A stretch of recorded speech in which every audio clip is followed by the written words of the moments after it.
नाज़रीन, ब्रेक के बाद एक बार फिर आपका खैर मकदम है। आप देख रहे हैं हमारा ये लाइव फ़ोन इन प्रोग्राम फ़ज़ाइल हज और आपके सवालों के जवाब दे रहे मुफ्ती सैयद ज़ियाउद्दीन नक्शबंदी साहब जो हमारे साथ हैदराबाद से जुड़े हैं, और हमारे दूसरे मेहमान नासिर खान साहब जो इंदौर से जुड़े हैं। आप दोनों हजरात का ब्रेक के बाद एक बार फिर खैर मकदम है।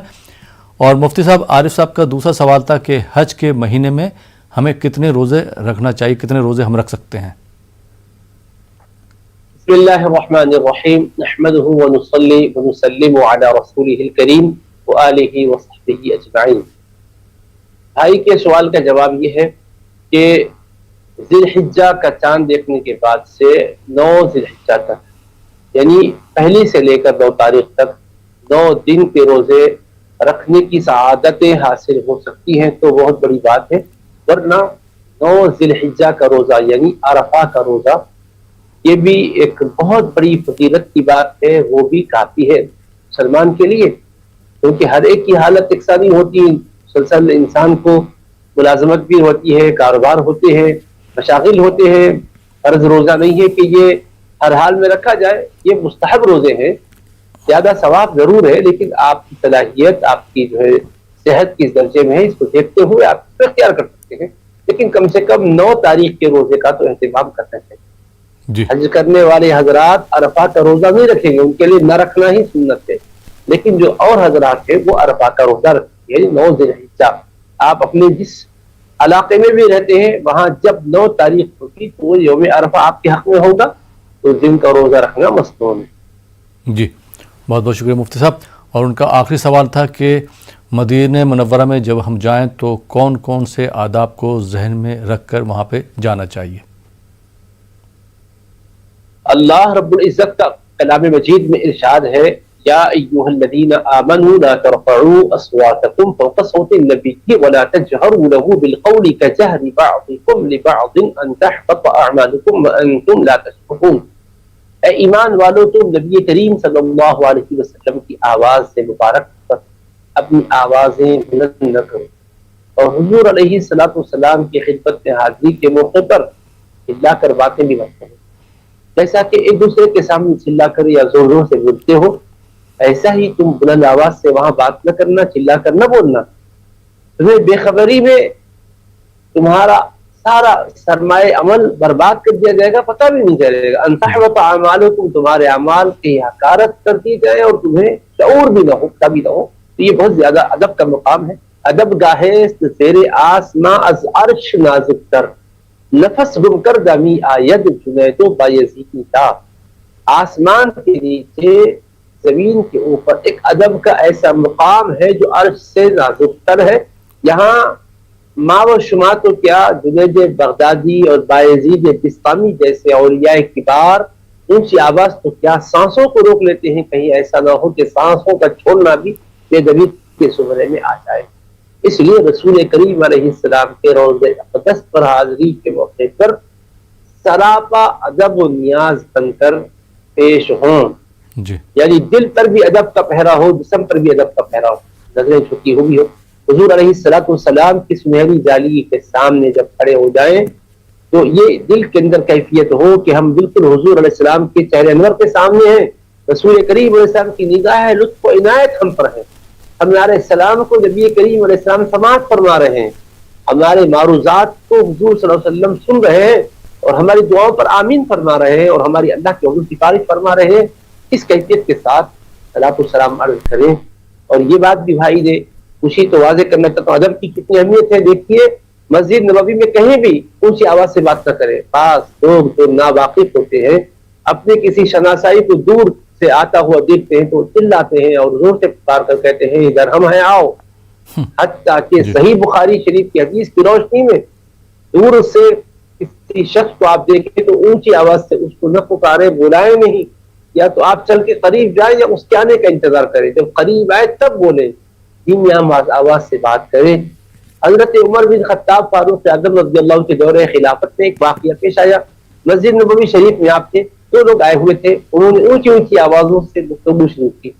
हजरत फारूक आज़म ने एक सहाबी की तरफ तनकरियां फेंकी। जब वो आपकी तरफ मुतवज्जे हुए तो उन्हें इशारे से बुलाया। जब वो करीब हाजिर हुए तो इरशाद फरमाया, वो दोनों हजरात ऊंची आवाज से बातें कर रहे हैं, उन्हें बुला लाओ। ये जाकर उन्हें बुला लाए। वो जब करीब आए तो पूछा तुम लोग कहाँ के रहने वाले हो? उन दोनों ने कहा हम ताइफ के रहने वाले हैं। तो आपने फरमाया अगर तुम मदीने मुनव्वरा के रहने वाले होते तो मैं तुम्हें सजा देता था, तकलीफ दे सजा देता था, कोड़े लगाता था। तुम ख्याल नहीं नबी करीम इस्लाम की मस्जिद में ऊंची आवाज से बात कर रहे हो, इसलिए समझा के छोड़ रहा हूं कि तुम दूर से आए हुए हो, तुम्हें आदाब यहाँ के नहीं मालूम। शहर मदीने शरीफ के बाशिंदगान होते इस हरकत पर उनको सजा देता था, लेकिन तुम्हें समझा के छोड़ रहा हूं कि हुजूर की मस्जिद है, ऊंची आवाज से यहाँ आम बात भी नहीं करना चाहिए। अब आप अंदाजा कीजिए कैसे अदब आम, बल्कि मस्जिद नबवी शरीफ की तामीर के मौके पर जब कभी कोई कीला ठोकने की आवाज आती, मेख लगाने की आवाज आती, तो उम्मुल मोमिनीन आयशा सिद्दीक़ा रज़ियल्लाहु अन्हा कहना भेजती ला तुज़ू रसूलल्लाह सल्लल्लाहु अलैहि वसल्लम, अल्लाह के रसूल की बारगाह का अदब मनहूज रखो, हुजूर को तकलीफ मत पहुंचाओ, किसी किस्म की भी आवाज आने न पाए। चुनाचे तामीर के मौके पर दूर ले जाकर सारी चीजें तैयार करके लाके फिट की जाती थी, कोई भी आवाज किसी भी किस्म की वहां अदब के दायरे के खिलाफ समझी जाती थी, इसलिए हमेशा अदब को मनहूज रखना चाहिए। जी, बहुत बहुत शुक्रिया मुफ्ती सैयद ज़ियाउद्दीन नक्शबंदी साहब। और अब मैं नासिर खान साहब, मैं आपकी तरफ आता हूँ और मैं आपसे दरख्वास्त करूँगा कि हमारे नाजरीन के लिए एक अच्छा सा कलाम पेश करें।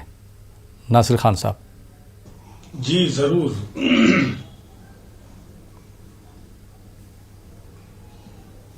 क्यों चांद में खोए हो, उलझे हो सितारों में, क्यों चांद में खोए हो, उलझे हो सितारों में, आका को मेरे ढूंढो कुरान के पारों में। बहुत क्यों चांद में खोए हो, उलझे हो सितारों में, आका को मेरे ढूंढो कुरान के पारों में, आका को मेरे ढूंढो कुरान के पारों में। सरकार दो आलम की उल्फत में जो मरते हैं, सरकार दो आलम की उल्फत में जो मरते हैं, अल्लाह के वो बंदे जिंदा है मज़ारों में, अल्लाह के वो बंदे जिंदा है मज़ारों में। क्यों चांद में खोए हो, उलझे हो सितारों में, आका को मेरे ढूंढो कुरान के पारों में। ऐ काश कबूतर ही हम बन के रहे होते, ऐ काश कबूतर ही हम बन के रहे होते, उस गुंबद खिजरा के पुरनूर मीनारों में, उस गुंबद खिजरा के पुरनूर मीनारों में। क्यों चांद में खोए हो, उलझे हो सितारों में, आका को मेरे ढूंढो कुरान के पारों में। रिजवा तेरी जन्नत को फुर्सत जो मिले देखूं, रिजवा तेरी जन्नत को फुर्सत जो मिले देखूं, दिल खोया हुआ है अभी तैबा के नजारों में, दिल खोया हुआ है अभी तैबा के नजारों में। क्यों चांद में खोए हो, उलझे हो सितारों में, आका को मेरे ढूंढो कुरान के पारों में। क्यों चांद में खोए हो, उलझे हो सितारों में आका को मेरे ढूंढो, कुरान के पारों में आका को मेरे ढूंढो, कुरान के पारों में। बहुत खूब, बहुत बहुत शुक्रिया नासिर खान साहब खूबसूरत कलाम पेश करने के लिए।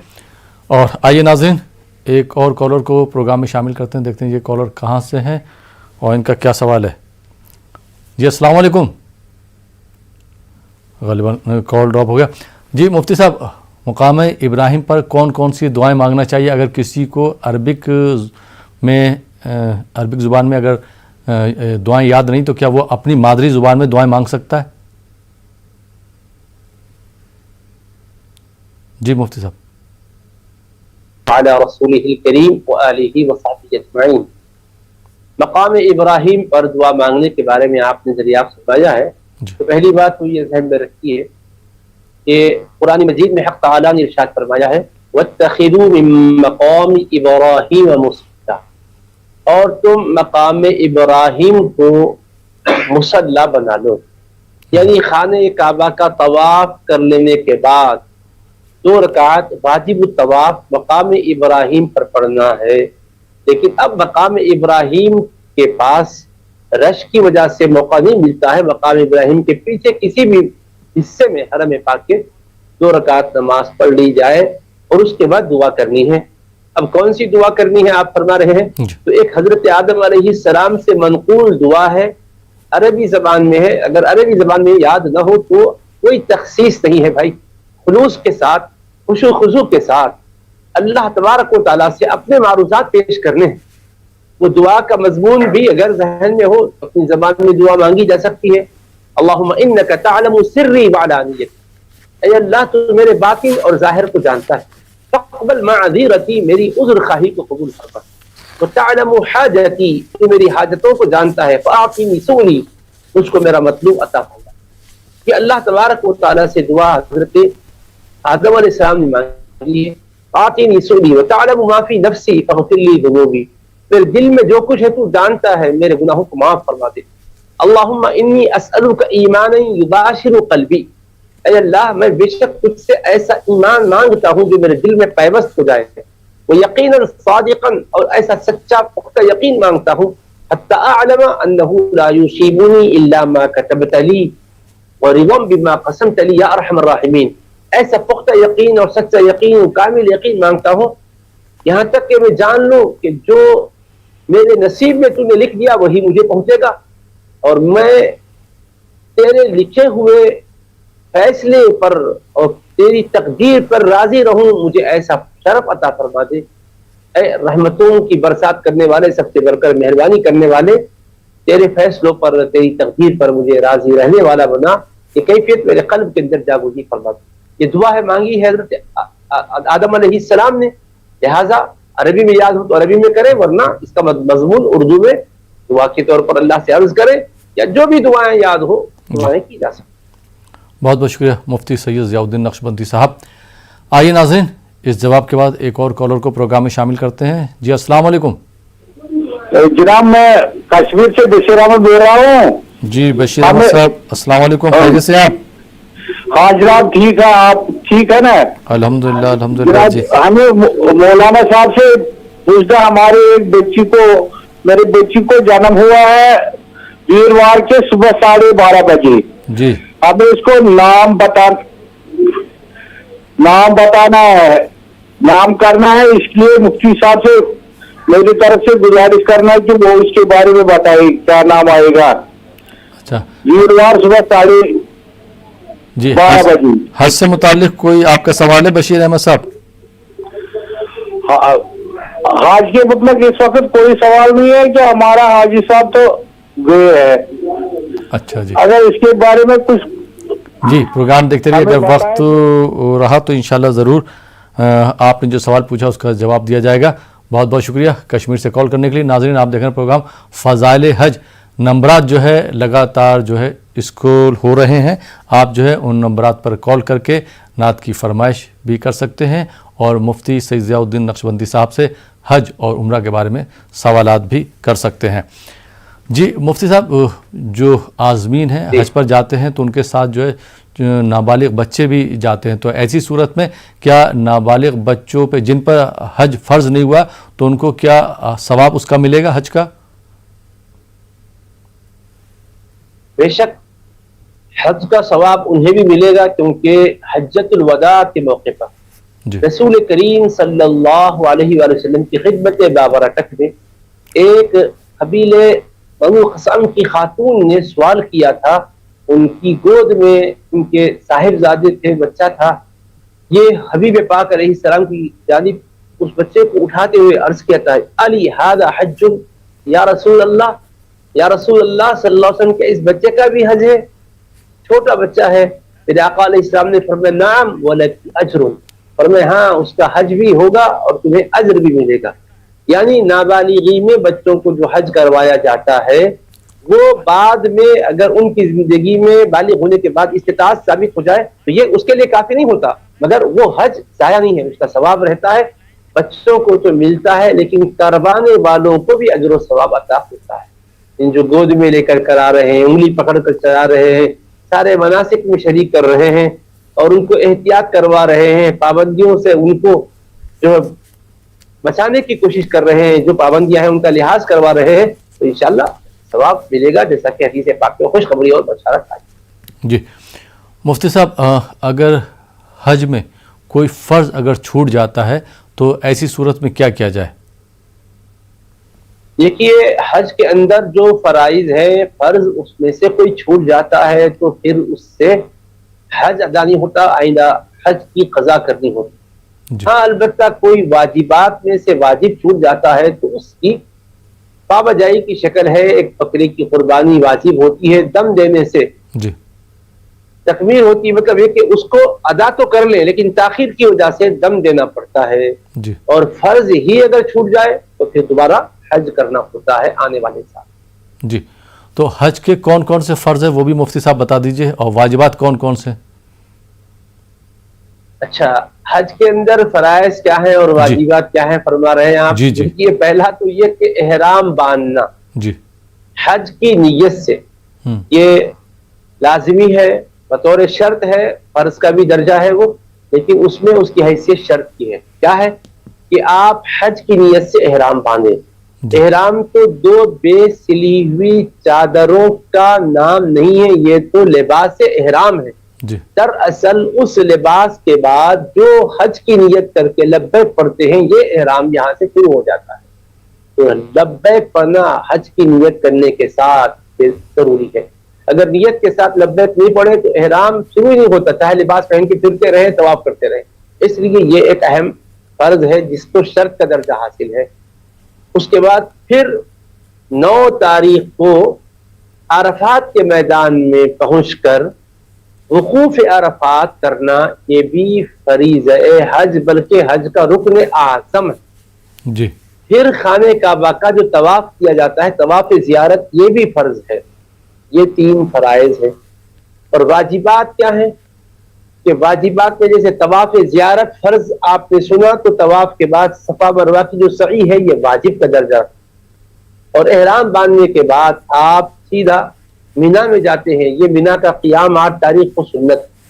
अरफात के मैदान में जो वकूफ करते हैं ये फर्ज है। उसके बाद मुज़दलिफा में जो आते हैं, मुज़दलिफा का वकूफ ये वाजिब है। सुबह सादिक से फजर का वक्त तुलू होने के बाद से सूरज तुलू होने से पहले तक एक लम्हे के लिए सही वकूफ मुज़दलिफा करना वाजिब। इसी तरह अरफात के मैदान में जो वकूफ किया जाता है, ज़ोहर का वक्त शुरू होने के बाद से सूरज डूबने तक वकूफ के सिलसिले को दराज रखना यह भी वाजिब।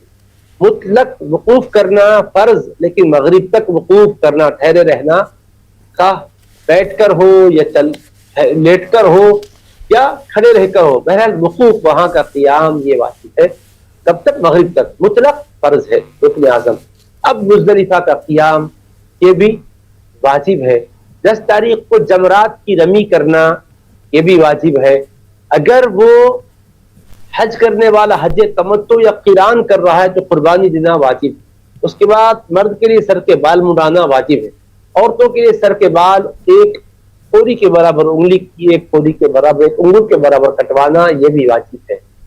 और फिर 10 तारीख 11, 12 को भी तीनों जमरात पर, 10 को एक जमरे पर कंकरी मारना, 7 कंकरियां, और 11, 12 को तीनों जमरात पर 7-7 कंकरियां मारना, ये भी वाजिब है। और जैसे मैंने अर्ज किया, तवाफ ज़ियारत के बाद की सही, ये भी वाजिब है जी। और फिर जो आफाक से आए हुए हैं, मीकात के बाहर से आए हुए, उनके लिए तवाफ वदा, रुखसती का तवाफ, ये भी वाजिब है। ये हज के वाजिबात। जी, बहुत बहुत शुक्रिया मुफ्ती सैयद ज़ियाउद्दीन नक्शबंदी साहब। आइए नाज़रीन, एक और कॉलर को प्रोग्राम में शामिल करते हैं। जी, अस्सलाम वालेकुम। गालिबन कॉल ड्रॉप हो गया। और नासिर खान साहब, मैं आपसे दरख्वास्त करूंगा कि हमारे नाज़रीन के लिए एक और प्रोग्राम के आखिर में कलाम पेश करें। जी नासिर खान साहब। जी जी जी।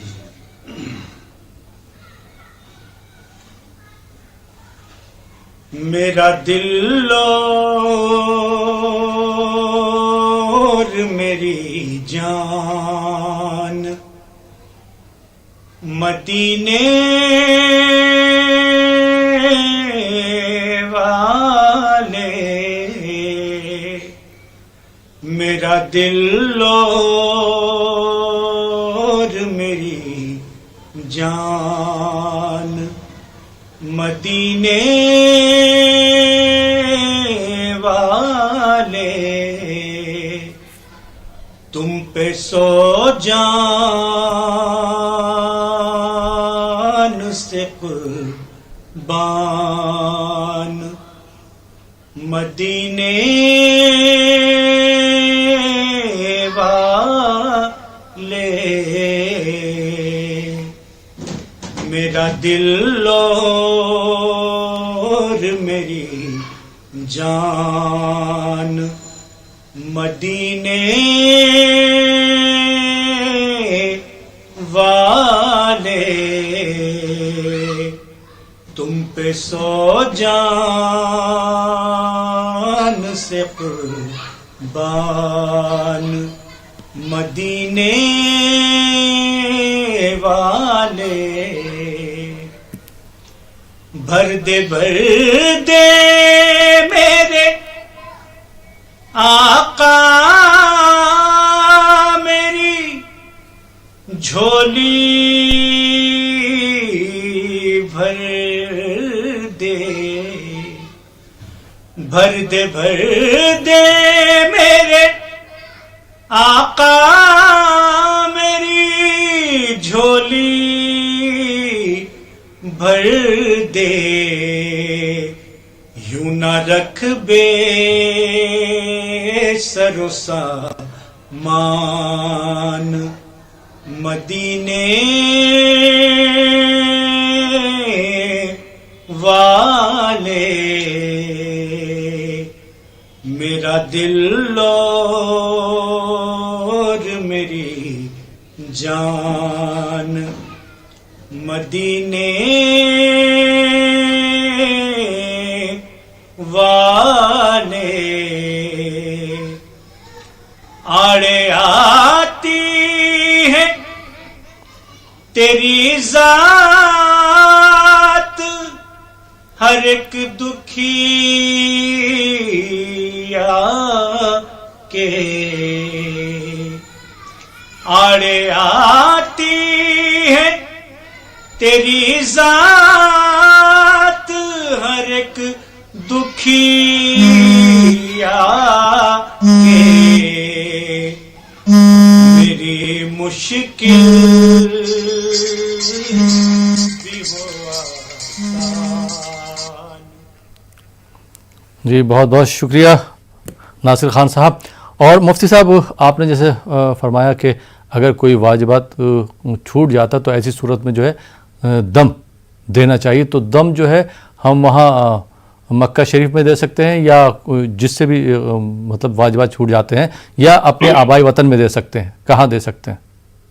हज के अंदर या उम्रे के अंदर जिस किसी भी गलती पर दम वाजिब होता है, आप बकरे की शक्ल में हो या ऊंट की शक्ल में हो या बड़े जानवर की शक्ल में हो, जी। इसकी कुर्बानी मक्के मुकर्रमा के हुदूद यानी हुदूद हरम के अंदर मक्के मुकर्रमा की आबादी में होना भी शर्त नहीं, पूरे हरम के हुदूद मुतय्यन है। जी हाँ, हुदूद हरम के अंदर कुर्बानी देना जरूरी है, अपने आबाई वतन में या हुदूद हरम के बाहर के हिस्से में नहीं दे सकते, वो हुदूद हरम के हिस्से ही में ज़बह किया जाए। जी बहुत बहुत शुक्रिया मुफ्ती सैयद ज़ियाउद्दीन नक्शबंदी साहब, आप हमारे साथ जुड़े और आपने हमारे नाज़रीन के सवालों के जवाब दिए, आपका बहुत बहुत शुक्रिया। और नासिर खान साहब, आपका भी बहुत बहुत शुक्रिया कि आपने प्रोग्राम में शिरकत करी। आप दोनों हजरात का प्रोग्राम फ़ज़ाइल हज में बहुत बहुत शुक्रिया कि आप लोगों ने शिरकत करी। तो नाज़रीन, ये था हमारा प्रोग्राम फ़ज़ाइल हज। फ़िलहाल ये प्रोग्राम अब यहीं पे ख़त्म होता है। इसी के साथ अपने मेज़बान अहमद राइल पाशा को इजाज़त दीजिए और आप देखते रहिए news 18 Urdu.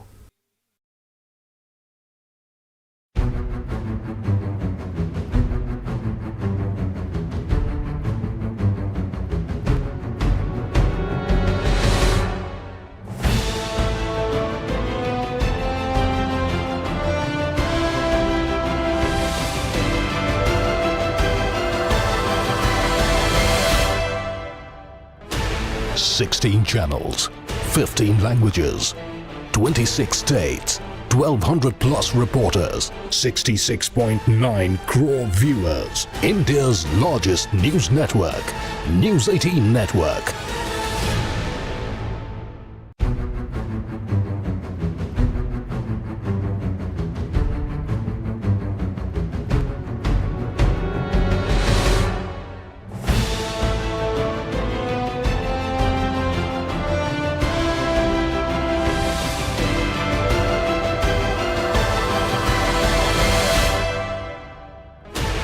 Sixteen channels, 15 languages, 26 states, 1,200 plus reporters, 66.9 crore viewers. India's largest news network, News 18 Network.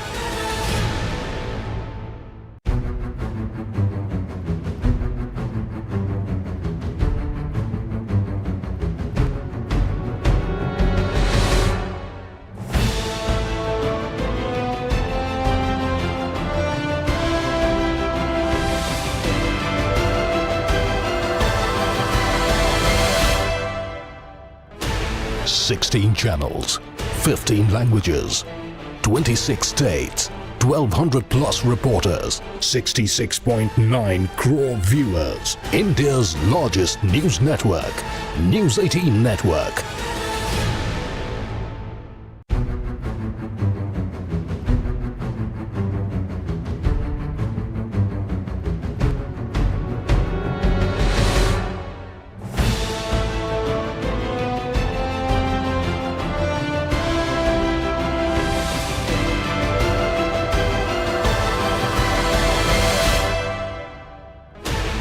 Sixteen channels, 15 languages, 26.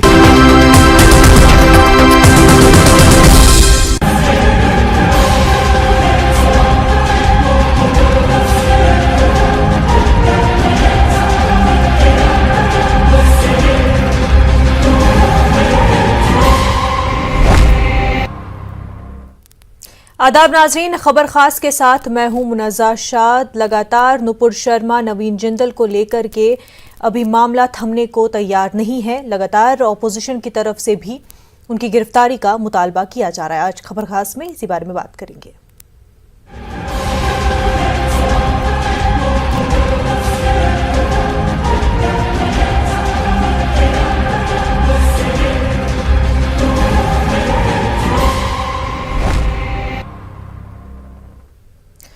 तो एक बहस छिड़ी हुई है कि अगर नुपुर शर्मा, नवीन जिंदल को लेकर के पार्टी ने, बीजेपी ने कार्रवाई की है तो ऑपोजिशन लगातार ये डिमांड कर रही है कि उनकी गिरफ्तारी भी होनी चाहिए।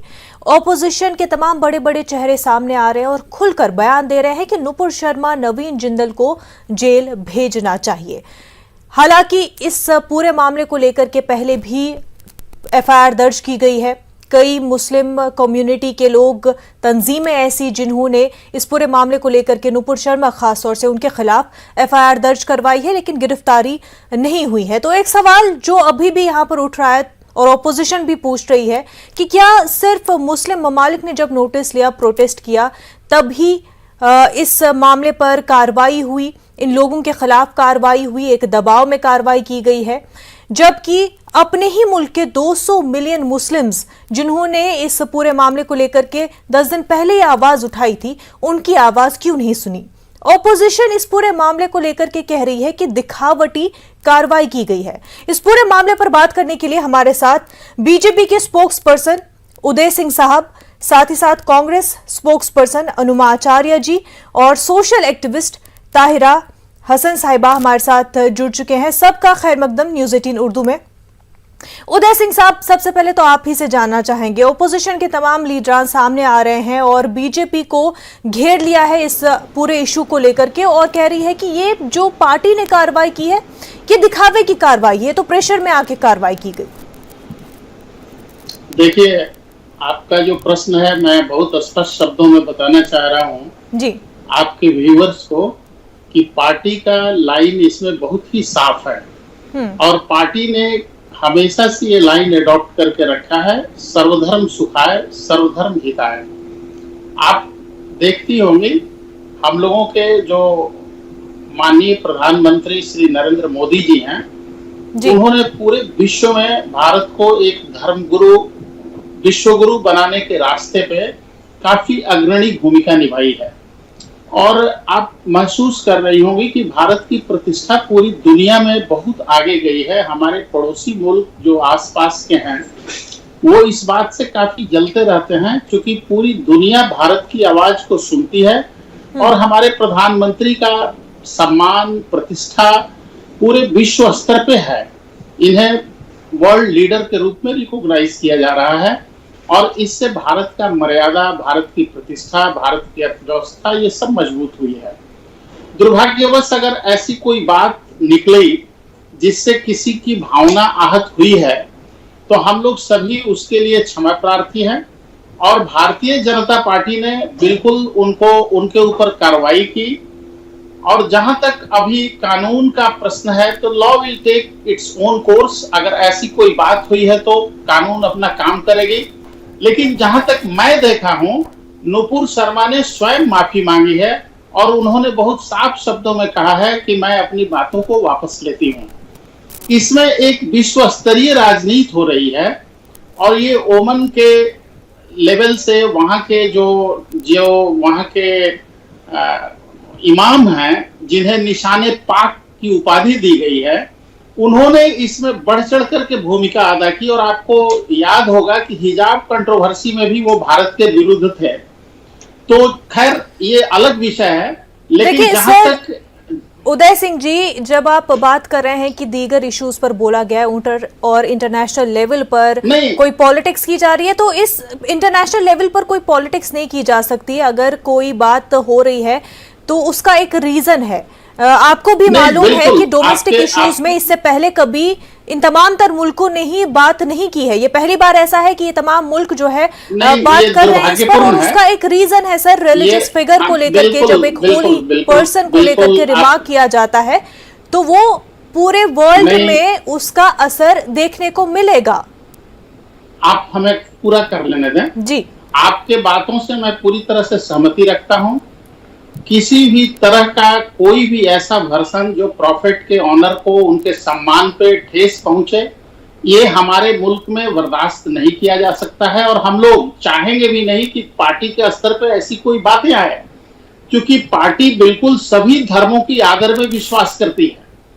सारे लोगों के प्रति हम लोगों को, सभी धर्मों के प्रति हम लोगों को बराबर का आस्था है। अब प्रश्न उठता है कि दुर्भाग्यवश अगर कहीं कोई ऐसी बातें हो गई है जिसके लिए पार्टी ने भी कार्रवाई की, जिसके मुंह से ये बात निकला उन्होंने शब्दों को वापस लिया। अब अगर पर वो काफी है क्या सर? और क्या ये पहली बार ऐसा हुआ है कि क्या बीजेपी कार्यकर्ताओं या फिर लीडर्स की तरफ से इस तरह के बयान दिए गए हो? अनुमा जी, आप क्या कहना चाहेंगी? क्या काफी है जो माफी मांगी थी नुपुर शर्मा ने या जो पार्टी ने कार्रवाई की है, ये काफी है? इससे बड़ी चीज हो ही नहीं सकती है। उदय जी, आपके पास जरूर लौट के आएंगे। अनुमा जी का रिएक्शन जानना चाहूंगी मैं। देखिए, ये जो बीजेपी के प्रवक्ता बोल रहे हैं जी, बीजेपी के जो प्रवक्ता बात कर रहे हैं वो कह रहे हैं कि हमें विश्वगुरु बना दिया। मतलब ये शर्मिंदा होने की बेइंतहा हद से भी आगे की बातें कर रहे हैं क्योंकि जो विश्व गुरु जैसी फालतू बकवासें करते हैं वो लोग केवल हमारा गोदी मीडिया है, हमारे यहाँ का अखबार है और हमारे यहाँ का ही सोशल मीडिया है। बाहर के जितने भी आंकड़े आते हैं, जो भी असेसमेंट आते हैं, उसमें हम देखते हैं कि हम हंगर इंडेक्स में पीछे गए हैं, हम डेमोक्रेसी में पीछे गए हैं, हम पत्रकारिता की स्वतंत्रता में पीछे गए हैं, हम जीडीपी में पीछे गए हैं, हम हर चीज में पीछे गए हैं। तो एक तो ये वाहियात बातें करने के लिए बीजेपी अपने प्रवक्ताओं को अभी भी भेज रही है, तो बड़ी शर्मिंदगी की बात है। दूसरे बैकफुट पे ये है, कार्यवाही सब पर्याप्त नहीं है, क्योंकि इनके ऊपर कार्यवाही होनी चाहिए आईपीसी की धारा 153 के तहत, क्योंकि इन्होंने भावनाएं भड़काने का काम किया है। कोर्ट इसका निर्णय जरूर करेगी, क्योंकि इनके ऊपर केवल आंध्र प्रदेश में ही नहीं, केवल महाराष्ट्र में ही नहीं, केवल वेस्ट बंगाल में ही नहीं, और भी राज्यों में केस दायर किए गए हैं। और कोर्ट ना केवल इनकी भाषा जो बोली गई है वो, इनकी मंशा उससे क्या है और भाव क्या थे उस समय, इन सब का भी आकलन करेगी। और मुझे पूरी उम्मीद है कि अगर कोर्ट को ये अगर निर्णय लेने का मौका मिलता है तो कोर्ट इसमें नाइंसाफी नहीं करेगी। नुपुर शर्मा ही नहीं, ये बीजेपी का एक चावल थी ये। बाकी इस चावल को देख के आप पूरे पतीली में क्या है उस चावल के दाने देख सकते हैं। जितने भी ये प्रवक्ता आते हैं सिखाए हुए आते हैं, इनको पता है कि हम जो विश्व का पटल है उस पे हम केवल शर्मिंदा हो रहे हैं, लेकिन इनको अपना ही अपना ढोल पीटना होता है। और इतनी बेशर्माई है कि इसके बाद भी ये कह रहे हैं कि उन्होंने माफी मांग दी। माफी मांगना बिल्कुल काफी नहीं है, ना काफी है, उनको इसकी सजा मिलनी जरूर चाहिए। वेद Bhushan Sharma ji, retired ACP Delhi police, भी हमारे साथ जुड़ गए हैं। खैर मकदम है आपका वेद जी। वेद भूषण साहब, आपसे जानना चाहेंगे, जब इस तरह का कोई मामला आता है और रिलीजियस सेंटिमेंट्स को हर्ट करता है और उससे खतरा ये रहता है कि राइट्स हो सकते हैं, ऐसे मामले में किस तरह से कार्रवाई की जाती है? मुनाजा शाह, हिंदुस्तान में कॉन्स्टिट्यूशन का राज है। हमारा कॉन्स्टिट्यूशन लिखित कॉन्स्टिट्यूशन है जी। अंग्रेजों ने जो हमें कानून दिया, खुद उनके कंट्रीज में लिखित कानून नहीं है। हिंदुस्तान में कॉन्स्टिट्यूशन, हमारे सारे जितने लॉज हैं, आईपीसी, सीआरपीसी, एविडेंस, सारे लिखित कानून है। उसके अंदर कोई गुंजाइश नहीं है कि कोई गलत करे और उसका माफी का खाता हो। और फिर भी यदि कोई ऐसी बात आती है तो सुप्रीम कोर्ट उन तमाम कानूनों का समय अनुसार इंटरप्रिटेशन करती रही है कि यदि कोई गलत उसको निकाल रहा है मीनिंग, तो उसको इंटरप्रिटेशन के बाद में तमाम जनता के सामने लाया गया है। अब इस केस की बात करते हैं। इस केस के अंदर नुपुर शर्मा ने जो कहा, जो उनकी पार्टी ने किया, उनका अपना स्टैंड हो सकता है, परंतु उनके खिलाफ महाराष्ट्र में एक एफआईआर दर्ज हुई है, दूसरे स्टेट का नहीं पता मुझे, और उसमें उनको सम्मन भी, नोटिस भी गया हुआ है कि आप इन्वेस्टिगेशन ज्वाइन करें। जो उनको धमकी आ रही है, उनके लिए भी दिल्ली के अंदर एक एफआईआर दर्ज की गई है, उनको पुलिस की प्रोटेक्शन दी गई है। तो इस जो हमारा जो संविधान है, बिल्कुल जो का देश का हमारी जरूरत है ना, हमारे यहाँ कुरान, गीता, बाइबल, गुरु ग्रंथ साहिब, इन सब से ऊपर हमारे देश है, सर्वोपरि देश है हमारा। उससे नीचे तमाम बातें नीचे रह जाती है, उसमें हिंदू, मुस्लिम, सिख, ईसाई कोई मायने नहीं रहता। तो आप थोड़ा इंतजार कीजिए, अदालतों पर विश्वास रखिए। अब चूंकि ये मामला अदालत में जाएगा, अदालत तमाम एविडेंसेस को, क्या उसका मीनिंग था, क्या उन्होंने कहा और क्या हमारी हदीस कहती है, क्या जो कुरान में लिखा हुआ है, क्या वो बातें उससे मैच करती है। चूंकि वो क्लेम कर रही हैं कि जो मैंने बात की है वो जाकिर नाइक ने भी बोली है और हदीस के अंदर लिखी हुई है। तो ये तमाम जो अदालतें हैं वो निर्णय करेंगी कि क्या उन्होंने सत्य बोला था, गलत बोला था। गलत बोला था तो उसके लिए कानून में प्रोविजन है, उनको सजा दी जा सकती है पूरी ट्रायल के बाद में। पर हम एकदम से उनको उनका ऐसा कानून नहीं है कि हम एकदम से उनको आज रात ही रात एक फैसला करते हैं कि वहां पर उन्होंने गलत कराया, उनको इस तरह की पनिशमेंट दे दी जाए। तो आप तमाम को, पूरे हिंदुस्तान को जरूरत है इंतजार करने की। जहां तक दूसरे मुल्कों का संबंध है, क्योंकि वहां पर डेमोक्रेसी नहीं है, वहां पर और तरह का शासन है, कहीं पर कोई मतलब मोनोपोली वाला शासन है, कहीं राजशाही है। तो बिल्कुल सही सर, यही बात तो की जा रही है कि जिन मुल्कों ने भी, जिसमें अफगानिस्तान भी आता है, जिसमें पाकिस्तान भी आता है, ये सारे मुल्क भी आता है, बिल्कुल ये सारे मुल्क डेमोक्रेटिक कंट्रीज नहीं है। और ये बात कि ये लोग खुद को एज अ डेमोक्रेटिक कंट्री भी नहीं मानते, ये रिप्रेजेंट भी नहीं करना चाहते खुद को एज अ डेमोक्रेटिक या सेक्युलर। बावजूद इसके एमारेट्स की ऐसी कंट्रीज है जो खुद को मॉडरेट करने की तरफ आगे बढ़ रही है। आपको याद होगा कि टेंपल्स का इनॉग्रेशन हुआ, जिनमें वजीर आजम भी गए थे, पीएम मोदी भी गए थे। तो ये खुद को ऐसे प्रेजेंट कर रहे हैं क्योंकि 3 मिलियन से ज्यादा एनआरआईज वहां पर मौजूद है। तो एकोमोडेशन का जो लेवल दिखा रहे हैं, मॉडरेट का जो लेवल दिखा रहे हैं, ये कहीं ना कहीं प्रेजेंट कर रहे हैं कि हम मॉडरेट करने की तरफ आगे बढ़ रहे हैं, हम कहीं ना कहीं डेमोक्रेटिक अप्रोच की तरफ आगे बढ़ रहे हैं, लेकिन क्या हम कुछ और सिग्नल भेज रहे हैं? क्या इंडिया की तरफ से कोई और सिग्नल जा रही है? अनुमा जी, आपसे जानना चाहूंगी।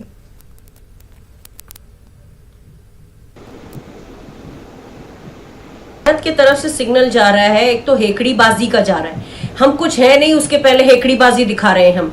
हमारे प्रधानमंत्री ने कितने बार शर्मिंदा किया है ये कह के कि 80-20 की राजनीति, तो योगी जी ने कहा, उसके पहले प्रधानमंत्री जी कह चुके हैं हम कपड़े से पहचान सकते हैं, कपड़े के रंग से पहचान सकते हैं। प्रधानमंत्री जी कहते हैं कि शमशान और कब्रिस्तान की बात करते हैं, ये बात करते हैं कि बिजली दिवाली पे आएगी तो ईद पे आएगी या नहीं आएगी, इस तरह की बातें करते हैं। तो ये जो नुपुर शर्मा है ये इसी का एक हमको उदाहरण दिखता है। और एक चीज आप देखिए कि दूसरे देशों के सामने जो हमारी जो चीजें जा रही हैं वो बिल्कुल ऐसी है कि जिससे भारत को सिर्फ नीचा देखना पड़ रहा है, और भारत को नीचा देखना पड़ रहा है क्योंकि पार्टी की प्रवक्ता ने ऐसा कहा। तो ये बड़ी शर्मिंदगी की बात है। और एक और बहुत बड़ी शर्मिंदगी की बात क्या है, आप देखिए हमारे अशोक चिन्ह के साथ जो मिनिस्ट्री ऑफ एक्सटर्नल अफेयर ने चिट्ठी लिखी है उस पे लिखा है सर्टेन इंडिविजुअल्स, जबकि ये बीजेपी के आधिकारिक प्रवक्ता है, एक बीजेपी के आधिकारिक मीडिया इंचार्ज है। यानी कि जब तक प्रधानमंत्री झूठ बोलते थे वो भी ठीक है, पर एज अ कंट्री, एक देश की तरह हम दूसरों के सामने अपने आधिकारिक दस्तावेजों पर झूठ बोलने लगेंगे, ये तो बहुत शर्मिंदगी की बात है। इस भारत ने ऐसा दिन आज तक नहीं देखा जिसमें हमने सरकार की तरफ से झूठ बोला हो। अनुमा जी का जो ये पॉइंट है उदय जी कि एक पार्टी जो है ऑथराइज करती है तभी जाके आप या अनुमा जी है वो आके टीवी डिबेट्स में शामिल होते हैं, तो पार्टी का ऑथराइजेशन के बिना टीवी पर आकर बयान देना या डिबेट्स करना वो मुमकिन नहीं होता है, पार्टी ही ऑथराइज करती है। और अब जिस तरह की खबरें भी सामने आ रही हैं कि बीजेपी ने अपने स्पोक्स पर्सन्स को साफ हिदायत भी दी है कि किसी तरह का रिलीजियस सेंटिमेंट को हर्ट न किया जाए। ये पहले भी किया जा सकता था और Nupur Sharma national spokes person थी, टीवी पर डिबेट करती आई थी, तो इस तरह का पैगाम पहले भी दिया जा सकता था। और कुछ बयान जो अनुमा जी ने गिनवाए उनमें मैं कुछ और नाम जोड़ना चाहूंगी। अश्विनी उपाध्याय का जो हरिद्वार धर्म सभा में शामिल थे, साथ ही साथ उदिता त्यागी वो भी धर्म संसद में शामिल थी। मायनकेश्वर सिंह साहब जिन्होंने कहा था कि जिस दिन हिंदू जागेंगे तो जो दाढ़ी है उसको चोटी बना दिया जाएगा। बीजेपी एमएलए गुर्जर जिन्होंने ना अली ना बाहुबली सिर्फ बजरंग बली का नारा दिया था।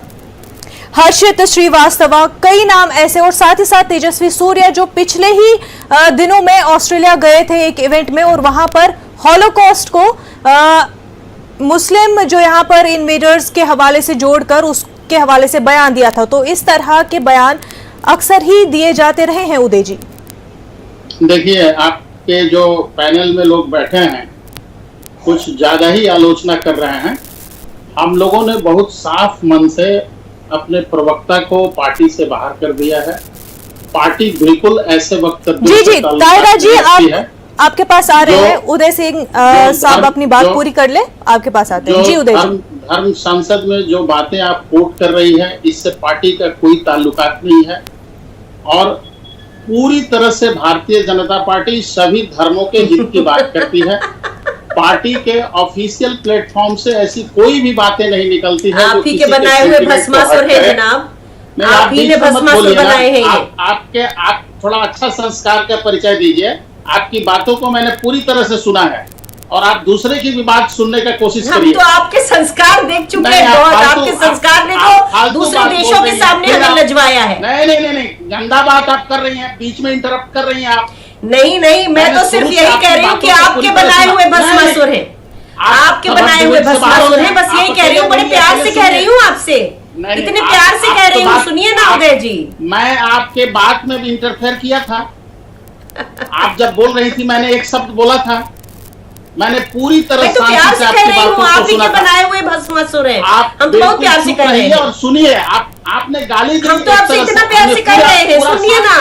हम तो कह रहे हैं कि अनुमा जी उदय जी की बात मुकम्मल करने दीजिए, उसके बाद आपका रिएक्शन भी जानेंगे। आप इसकी आदी हैं, आप इस तरह के इंटरफेरेंस की आदी हैं, क्योंकि आपको बोलने का जो मन में आ रहा है आप बोलती जा रही हैं।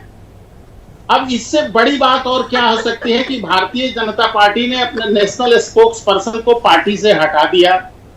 मिनिस्ट्री ऑफ एक्सटर्नल अफेयर्स ने भी अपना पूरा जज्बात उसमें लिखते हुए कहा कि भाई इससे देश का कोई मतलब नहीं है। जैसा कि आपने एसीपी साहब का सुना, उन्होंने बहुत साफ बताया है कि भारत में संविधान जो है, कॉन्स्टिट्यूशन इज सुप्रीम। न कोई धर्म, न कोई उल्मा, न कोई स्वामी, न किसी तरह का कोई चर्च हमारे यहाँ सुप्रीम नहीं है। The constitution is supreme. अब प्रश्न उठता है कि अगर कोर्ट में मामला जाने वाला है तो law will take its own course of action, court interpret करेगा। लेकिन नुपुर शर्मा ने भी अपने बातों को, जो उन्होंने उनसे भूल से अगर कोई ऐसी बातें हुई है जिससे रिलीजियस सेंटिमेंट हर्ट हुआ है, तो उन्होंने माफी मांगी है। और माफी मांगने के बाद उन्होंने ये भी कहा कि मैं अपनी बातों को वापस लेती हूं। अब इसके बाद भी अगर कोई चीज बच जाता है तो देखा जाएगा, कानून अपना काम करेगी। ताहिरा जी, आप इस पूरे मामले को किस तरह से देखती हैं? बीजेपी कह रही है कि एक इंडिविजुअल ने देश में आके इस तरह का बयान दिया, फिर माफी भी मांगी, तो ये बात जो है वहीं पर खत्म होनी चाहिए क्योंकि पार्टी ने कार्रवाई की। ऑपोजिशन का, कांग्रेस का ये मानना है, कांग्रेस का ये मानना है या ऑपोजिशन का ये मानना है कि नहीं, कार्रवाई होनी चाहिए। और एक हेट पॉलिटिक्स, जिस तरह से राहुल गांधी ने ट्वीट भी किया था कि ये हेट पॉलिटिक्स जो हमने अपने मुल्क में की, इसका ये नतीजा हम देख रहे हैं कि किस तरह ग्लोबली इसका इफेक्ट हमें देखने को मिल रहा है। राहुल गांधी का कुछ इस तरह का ट्वीट था। आप किस तरह से इस पूरे मामले को देखती हैं ताहिरा जी? अपोजिशन क्या कह रही है वो अपोजिशन का अधिकार है। जितना अपोजिशन मजबूत होगा, लोकतंत्र मजबूत होगा। और ये सबसे बड़े लोकतंत्र जो है वो कॉन्स्टिट्यूशन से चलता है, भीमराव अंबेडकर के, और उसमें दिया हुआ है कि अगर इस तरह के बयान कोई देता है तो 153A to 95 IPS अफसर साहब बैठे हुए हैं, वो बताएंगे, तुरंत उसको रोका जाता है, उस पर एक्शन होता है। बीजेपी की नेशनल स्पोक पर्सन थी जो हटा दी गई, नुपुर शर्मा जी। नुपुर शर्मा अपने रिस्पॉन्सिबल पोस्ट की सारी हदों को क्रॉस कर गई थी। उन्होंने जिस तरह से प्रॉफिट के बारे में बयान दिया था, जिस तरह उन्होंने हम लोग के स्क्रिप्चर्स होते हैं, बुराक होते हैं, उनके बारे में भी कहा था। तमाम धर्मों में है, तमाम चीजें हैं, धर्मों में बताई जाती है कैसे पहाड़ लेके आ गए, क्या है, ये आस्था का विषय है। उनकी किसी की आस्था को आप हर्ट नहीं कर सकते हैं। हो सकता है नास्तिक जो है वो भी नहीं कर सकते, जो किसी धर्म को नहीं मानते हैं। और आप ये सोचिए कि इस तरह का बयान देने के बाद वो कह रही है मैंने पढ़ा था। और जाकिर नायक, अरे भाई जाकिर नायक नुपुर शर्मा के गुरु होंगे कि उनकी बात सुनती होंगी? हम तो उनको निहायत जाहिल आदमी मानते हैं। मेरा मानना है कि जाकिर नायक से ज्यादा जाहिल कोई आदमी ही नहीं है। वो क्या बताएंगे? जाकिर नायक क्या बताएंगे? जाकिर नायक को कौन सुनेगा? जाकिर नायक को उसी मेंटेलिटी के लोग सुनेंगे। कोई भी अच्छी मेंटेलिटी का लिबरल आदमी उस आदमी को नहीं सुन सकता। एक बात बिल्कुल क्लियर समझ लीजिए। और हदीसों में क्या लिखा है? हदीसें रसूलुल्लाह के मरने के 100 साल बाद दर्ज हुई हैं।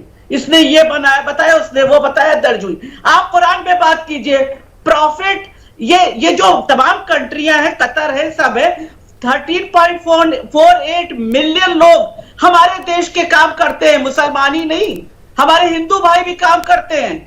आपने किस पोजीशन में खड़ा कर दिया है देश को? ये कतर और ये अरब कंट्री सब बड़े अच्छे दोस्त थे, मोदी जी का बड़ा सम्मान करते थे, और ये नुपुर शर्मा तो मोदी जी की भी नहीं सुन रही है। अब आप बताइए, आप कह रहे माफी मांग ली उन्होंने, अरे माफी क्या मांग ली? वो प्राइम मिनिस्टर की भी नहीं सुन रही है, अपनी पार्टी के नेता की भी नहीं सुन रही है। जो गाइडलाइन बता रहे हैं आप उस गाइडलाइन को भी फॉलो नहीं कर रही है, तो कर क्या रही है वो? तो क्यों ना उन पे केस बीजेपी खुद दायर करना चाहिए था। इसमें बीजेपी को आगे आके खुद कहना चाहिए था कि ये हमारी प्रवक्ता जो है इस काबिल ही नहीं है कि प्रवक्ता रहती। इन्होंने सारी हदों को क्रॉस किया है। She should be punished. और ये किसी को हक नहीं है, न किसी मुसलमान प्रवक्ता को यह अधिकार है कि दूसरों के देवी देवताओं पर इस तरह की बातें करे, और न किसी नास्तिक को यह अधिकार है। कॉन्स्टिट्यूशन इसकी इजाजत नहीं देता है। उदय जी, क्या बीजेपी को एक एग्जाम्पल सेट करनी चाहिए? क्योंकि वजीर आजम ने, पीएम ने जिस तरह से मेहनत से, इत्तेसालों से कोशिशें की कि इन अरब ममालिक के साथ रिश्ते बेहतर हो सके, ट्रेड का इतना अच्छा टाई अप चल रहा है, इन्वेस्टमेंट चल रही है, जम्मू कश्मीर में दुबई से इन्वेस्टमेंट्स हो रही हैं, तो इतना अच्छा जो एक ट्रेड का दौर चल रहा था, एक इकोनॉमिक जो बिजनेस डील्स चल रही थी, उस पर इस तरह का, ये जानते हुए भी कि कितनी कोशिशों के बाद वज़ीर आज़म ने ये टाइज मजबूत की है, पार्टी के ही स्पोक्स पर्सन इस तरह से उस पर खलल डालेंगे, उसको इतना खराब कर देंगे, क्या एक एग्जाम्पल सेट होना नहीं चाहिए? है, मैं बहुत साफ इसको बताना चाह रहा हूं आपके व्यूअर्स को कि वजीर आजम ने जो इन अरब देशों में अपना साख और प्रतिष्ठा बढ़ाया है, वो एक नुपुर शर्मा के गलती से दिए गए बयान से प्रभावित होगा ऐसा नहीं है। ये एक थोड़े दिनों की बात है, इसका मिस इंटरप्रिटेशन हुआ है। नुपुर शर्मा ने माफी मांगी है, वजीर आजम सर आप बार बार कह रहे हैं कि मिस इंटरप्रिटेशन हो रहा है, बट यहाँ पर बात सिर्फ एक बयान की नहीं है। उनको उनके खिलाफ एक्शन लेना चाहिए। जिस इशू पे हम लोग बैठ करके और डिस्कशन कर रहे हैं वो नुपुर शर्मा का स्टेटमेंट है।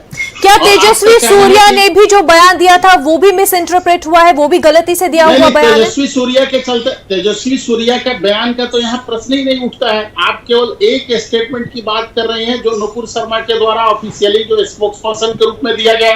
सर उस बयान की अभी हम बात कर रहे हैं, क्योंकि अभी उस पर जो है कार्रवाई हुई है और उस पर मांग की जा रही है, लेकिन सीरीज ऑफ ऐसे बयान सामने है सर। नहीं, उन बयानों के चलते अरब देश में किसी तरह की कोई इफेक्ट नहीं हुआ, कोई प्रभाव नहीं हुआ जो आपका कहना। तो यही तो ऑपोजिशन कह रही है सर, यही बात ऑपोजिशन कह रही है। तो क्या 200 मिलियन मुसलमान जो खुद के मुल्क के हैं, अपने हैं, उनका बोलना क्या मायने नहीं रखता? क्या बाहर से जो लोग प्रोटेस्ट कर रहे हैं सिर्फ वो लोग मायने रखते हैं? नहीं, बिल्कुल मायने रखता है। हमारे मुल्क में जो दूसरे लोग हैं, हमारे साथ जीते हैं, हम लोगों का साझा विरासत है और ये सबके लिए है। हम लोग कभी कोशिश नहीं करेंगे कि किसी की भावना को छेड़ें और कोई भी पार्टी कभी नहीं चाहेगी कि ऐसा कोई बयान आए जिसके चलते लोग आपस में अमन चैन डिस्टर्ब हो और लोग एक दूसरे के पार्टी अब इस बात पर साफ है कि रिलीजियस सेंटिमेंट्स को किसी भी तरह से हर्ट नहीं किया जाएगा। अनुमा आचार्य जी, आपसे जानना चाहूंगी, हालांकि ऐसे कई तरह बयान है, वहीं एक इंटरव्यू आता है राम माधव जी का और उस इंटरव्यू में वो कहते हैं कि अभी के दौर के जो हमारे मुल्क के मुसलमान हैं उनको बस एक्सेप्ट कर लेना चाहिए कि मिडीवल के टाइम्स में यहाँ पर इन्वेजन हुआ था, तोड़फोड़ हुई थी, मंदिरें तोड़े गए थे। अगर वो मान ले कि गलत हुआ था तो हम भी जो ये मंदिर मस्जिद वाला जो इशू चल रहा है उस पर भी कहीं ना कहीं रोक लग सकती है। आप किस तरह से देखती हैं इन बयानों को? अनुमा जी। देखिए, मैं तो राम माधव जी को ही बहुत ही नीची निगाह से देखती हूँ, क्योंकि मैं तो राम माधव जी को ही बहुत बेकार निगाहों से देखती हूँ, क्योंकि जिन कारणों के कारण वो नागालैंड से भागे थे और उनको पार्टी की सदस्यता तो बनाई रखी, लेकिन उनको वो महामंत्री वगैरह कुछ थे उससे हटा दिया गया। तो उससे मैं ऐसे व्यक्ति के बयान पर ध्यान ही नहीं देती हूँ। उनका जिस कैरेक्टराइजेशन के साथ वो लाए गए थे तो उसके बारे में ना ही बोले तो हम अच्छा है। लेकिन मैं ये कहना चाहती हूँ कि भाषा की क्या सारी हदें बीजेपी के प्रवक्ता इसके पहले पार नहीं करते गए हैं? आपका और मेरा ध्यान महंगाई से हट जाए, बेरोजगारी से हट जाए, देश में चल रही स्वास्थ्य की कमी से, सुविधाओं की कमी से हट जाए, इन सब चीजों से हटाने के लिए क्या वो इस तरह की वाहियात बातें नहीं किया करते हैं? क्या उन्होंने भारतीय राष्ट्रीय कांग्रेस की अध्यक्षा को अलग अलग गंदे नामों से नहीं बुलाया? क्या उन्होंने हार्वर्ड यूनिवर्सिटी से उच्च शिक्षा प्राप्त हमारे यहाँ के कार्यकारी अध्यक्ष को पहले गलत नामों से नहीं बुलाया? क्या आपने देखा हमने उस तरह से किसी तरह से रिटेलिएट किया उसको?